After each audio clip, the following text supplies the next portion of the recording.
आखिर क्यों लोगों में पुलिस का खौफ खत्म होता जा रहा है? बता दें, ये मामला दिल्ली के थाना खजूरी खास इलाके का है, जहां पर 80 साल के बुजुर्ग पर 8 से 10 की संख्या में आए लोगों ने अचानक जानलेवा हमला बोल दिया। 80 साल के अशरफ का कहना है कि किसी इंसान की मदद करने की सजा मुझे दी गई है। अब सोचने वाली बात यह है कि क्या मदद अशरफ ने की है, क्यों इनको बुरी तरह पीटा गया है, ये सब कुछ आपको तब समझ आएगा जब इस खबर को आप तफसील के साथ देखेंगे। लेकिन इस घटना ने पुलिस की कार्यशैली पर बड़े सवाल जरूर खड़े कर दिए हैं, क्योंकि अभी तक इस मामले में FIR तक नहीं की गई है। क्या किसी की मदद करना गुनाह है?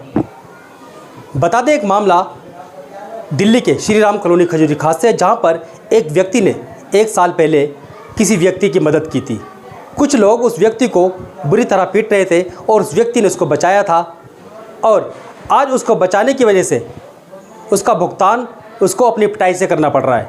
आपको बता दें, मैं मौजूद हूँ श्री राम कॉलोनी के अंदर, और मैं सबसे पहले दिखाऊंगा, ये एक बुज़ुर्ग 80 साल के बुज़ुर्ग हैं और इनके साथ में कुछ बदमाशों ने बुरी तरह मारपीट की है। देख सकते हैं कि पैर में किस तरह इनके चोट लगी हुई है, फ्रैक्चर भी आया है, दोनों पैरों में चोट है और हाथ में भी इनके चोट है, और इनका एक दांत भी बुरी तरह तोड़ दिया गया है। लेकिन पुलिस की तरफ से अभी इस मामले में तरह की कोई कार्रवाई, किसी तरह की कोई FIR उन लोगों पर नहीं की गई है, और लगातार धमकियां दी जा रही हैं कि परिवार में से और लोगों को भी हम नुकसान पहुंचाएंगे। सबसे पहले मैं उन बुज़ुर्ग से बात करूंगा जिन बुज़ुर्ग के साथ में ये घटना घटी है, जिनके साथ में इंसिडेंट हुआ है।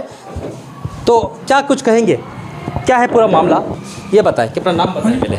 मेरा नाम अशरफ है जी। अशरफ जी, क्या कुछ हुआ? मुझे हुआ ये कि 1 साल पहले एक आदमी को ये लोग मार रहे थे, मैं उसको बचाया हमदर्दी करके, और उसकी कुछ कार्रवाई करवाई, जिसका मुकदमा हो गया इन पे। उसी दुश्मनी में मुझे धमकी देते आ रहे थे लोगों को कि अगर ऐसा करेगा, गवाही देगा, तो इसको हम सबक सिखाएंगे।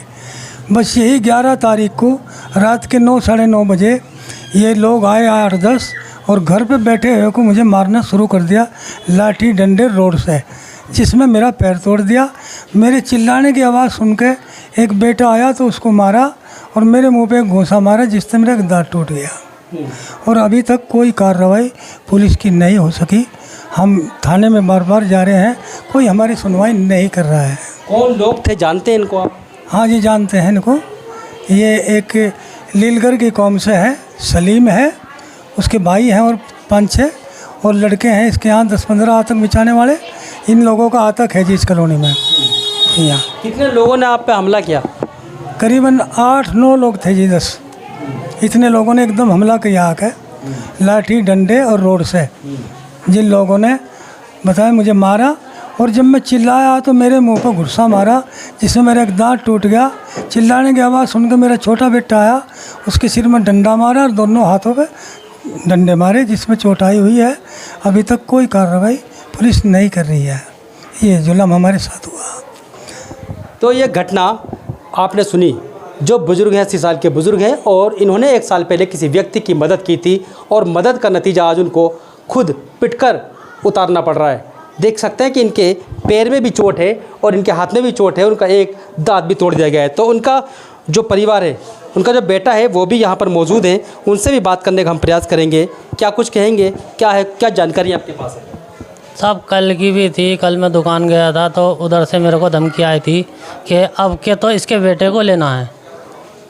कि प्लान तो यही था उनका कि कल का भी कि बेटे को भी मारूंगा। और कल मैं उधर गया था तो उसने यही कहा था कि अब तू बच के रहियो, तेरा नंबर आ गया है। किसने धमकी दी थी आपको?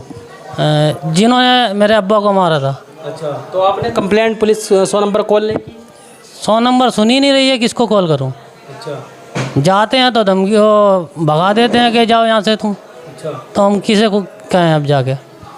तो सुना आपने, पुलिस प्रशासन से ये नाराज़ है, क्योंकि 100 नंबर पे कॉल भी करते हैं तो इनका कहना है कि पुलिस हमारी कोई बात नहीं सुनती, और तस्वीरें भी साफ बयां कर रही हैं। एक बार मैं और दिखाना चाहूँगा, तस्वीरें भी साफ बयां कर रही हैं। इतनी चोट इस बुज़ुर्ग को लगने के बाद भी आखिरकार पुलिस ने अभी तक इस मामले में FIR क्यों नहीं की है? तो इन्हीं के परिवार से कुछ लोग और भी हमारे साथ हैं, उनसे बात करते हैं। क्या कुछ कहेंगे? कहना ये है जी, इनकी सरेआम बदमाशी है। अब हक के ख़िलाफ़ अगर कोई खड़ा हो तो ये उसे मारते हैं, इनकी ना हक के ख़िलाफ़ खड़ा हो तो इसे मारते हैं।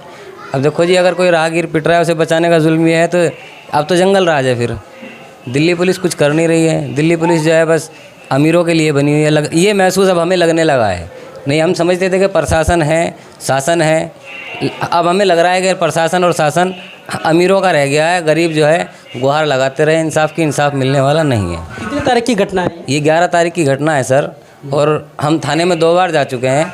SI साहब, वो IO साहब से एक बार तो मैंने इनसे कहा, IO साहब से, कि आप बयान लीजिए मेरे अब्बा का और FIR दर्ज कीजिए। तो बोले भाई नहीं, बयान आप दीजिए। मैंने कहा जी मैं मौका वारदात पे नहीं था, वो बेहतर बताएंगे और जो सच्चाई है वो बताएंगे। कि नहीं बयान आप दीजिए। उन्होंने वहाँ मुझे बिठा लिया और जैसा इन्होंने मुझे बताया था कि भाई मेरे साथ ऐसा हुआ, मैंने उनको ऐसे बताने की कोशिश की। तो मुझे थोड़ा पढ़ना लिखना आता है, 6ठी 7वीं पढ़ा है, तो मैंने वो देख रहा था वो क्या क्या लिख रहे हैं। तो मुझे दूर बिठा दिया गया कि सामने वाली बेंच पे बैठ के बताओ। फिर मैंने उन्हें बताया जनाब ऐसे ऐसे हुआ। मैंने बताया कि जी लाठी और रॉड से मेरे अब्बा को मारा गया। उन्होंने लात और घूंसे लिखे। मैंने बताया जी दांत टूटा हुआ है, कोई उन्होंने बयान में दांत टूटने का जिक्र नहीं बताया आपने? कौन है IO? IO हमारे महेश साहब हैं और उन्होंने वो नहीं लिखा। एक मामूली सा केस बना के जो है इनसे दस्तखत करा लिए। फिर कहते हैं कि भाई हमने ये लिख दिया है और अब आपका मुकदमा हो गया है। फिर एक साहब ने बोला भाई क्या लिखा है, पढ़ के तो सुनाइए। जब पढ़ के सुनाया तो वो उन्होंने कहा भाई ये क्या लिखा है, ये कोई झगड़ा ऐसा थोड़े ना गिरबान पकड़ लिया। तो वहाँ उनमें कहना सुनना हो गया और फिर उन्होंने हमारी कोई बात नहीं सुनी। अब जनाब फिर हम वापस चले आए, इनको जो है अस्पताल लेकर जाना था। चलिए, पुलिस की कार्यशैली 8-10 लोग आकर अचानक बुरी तरह पीट जाते और वो बुजुर्ग बुरी तरह जख्मी हो जाता, लेकिन पुलिस ने अभी तक इस मामले में FIR नहीं की है। FIR ना होना ये पुलिस की कार्यशैली पर एक बड़े सवाल खड़े करते हैं। दिल्ली से Khalil Ansari, JKS TV news.